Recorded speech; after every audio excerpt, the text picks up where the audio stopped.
This will be a day long remembered. Now I am the master. Welcome to another episode of Legends and Theories. And welcome to a review of the Gandalf and Balrog Brickheadz. These are two really cool figures to have since this is the Return of the Lord of the Rings theme. And this is my favorite of the three, with Gandalf and the Balrog both looking really cool. And I will go into these builds. I'll have a review of the Aragorn and Arwen one next week, and finally the Frodo and Gollum one. Although the Frodo and Gollum one is the one I got first.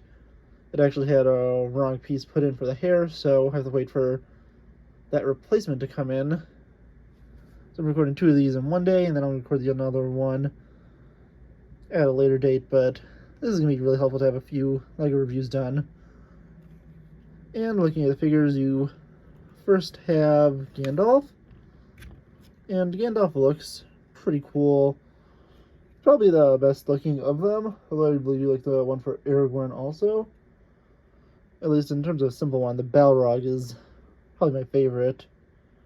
But of the more human ones, he looks the coolest. And with him, he has a small opening here for where his mouth would be. His eyes, he's holding his staff and Glamdring. Oh, it's just a basic sword. On the side, he has details for his hair and his cape, with like a little area for a hood to be. Moving to this side, he's holding his staff in his hand, and moving to the front, it's pretty simple. Looking at the top, you can see his hand's a pretty simple build, but it looks cool. And on the bottom side, it is a pretty simple one.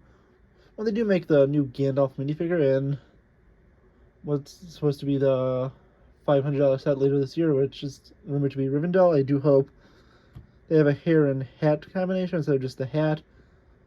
So Gandalf could both have different expressions, but also have some other stuff. It'd be really cool if they had one combined with the beard, but I'm not sure if they'll do that. It'll just probably be a separate builds. But looking at the really cool one, there's the Balrog, and of all the Brickheadz I own, this is definitely the coolest looking one. But it's also the most structurally insecure because it does not want to stay as attached as the other ones because the build is so massive and has stuff that's kind of be really easily knocked off. As you can see, it's kind of hard to just even keep it on the Brickheadz base, so I'm going to take it off for now. And the Balrog has the only accessory of a whip to be the one that he uses to grab Gandalf and pull him down.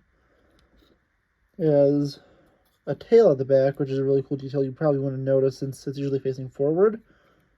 That leads up to a fire area here, although it wouldn't be really cool if they had a little detail here. They don't really need it fully. The wings look decent from the back, but look better from the front. And the front looks really cool with the wings. And depending on really the source you look at and your opinion on it, Balrogs may or may not have wings, so if you want to change it up a little to be a little more book accurate, if that's what you believe, because it's sort of a vague term, you could take the wings off. And if you want to see what that would look like, I will take them off. So yeah, it would look like this. Obviously it's not going to look exactly like that because you have to remove the pins, but I like it with the wings. It's how it's shown in the movies, and I think it looks cool like that. So I will be putting them back on.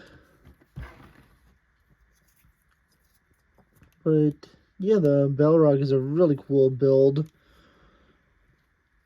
It has little fire details at the side, different eyes, and the horns.